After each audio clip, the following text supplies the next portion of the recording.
Hello everyone, welcome to my another video. সবাইকে জানাই শুভ বিজয়া, প্রীতি ও শুভেচ্ছা। ছোটদের জানাই ভালোবাসা, বড়দের জানাই প্রণাম। অনেকদিন পর শর্টসটা ছাড়লাম নাকি?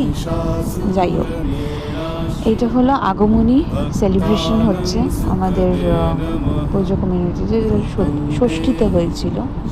প্রত্যেক বছর হয়। ভাবলাম এই বছরটা একটুখানি তুলে ধরি। যা ভিডিও বানিয়েছি, যা ফটোস নিয়েছি, দেখো তো তোমাদের কেমন লাগছে। যদি ভালো লেগে থাকে please like, share and subscribe. আরও দুর্গাপুজোর ভিডিওস, ফটোস আসবে, একটু ওয়েট করো। আজকের জন্য টাটা।